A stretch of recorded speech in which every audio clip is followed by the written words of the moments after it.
நம்முடைய அடையாளம் நம்ம பூர்வீகம் தான்.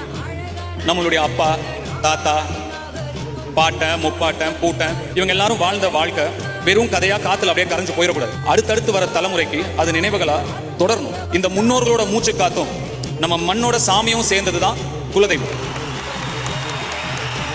இங்க இருக்கிற எத்தனை பேர் உங்க குடும்பத்தோட, உங்க குழந்தைங்களோட, உங்களோட பெற்றோர்களோட குலதெய்வம் கோயிலுக்கு போய் வழிபாடு பண்றீங்க அப்படின்னு எனக்கு தெரியாது. பண்றவங்களுக்கு வாழ்த்துக்கள், பண்ணாதவங்க தயவு செஞ்சு பண்ணுங்க, தயவு செஞ்சு பண்ணுங்க. இது ரொம்ப முக்கியம். ஒரு சில விஷயங்களை மறந்து போயிடக்கூடாது, ஒரு சில விஷயங்களை அப்படியே கடந்து போயிடக்கூடாது. இங்க இருக்கிற நம்ம எல்லாருக்கும் நம்மளுடைய அப்பா அம்மா பேர் தெரியும், தாத்தா பாட்டி பேர் தெரியும். அவங்களோட அப்பா அம்மா, அவங்களோட தாத்தா பாட்டி வாய்ப்பு ரொம்ப கம்மி. ஒரு சிலர் தெரிஞ்சிருக்கலாம், வாய்ப்பு ரொம்ப கம்மி.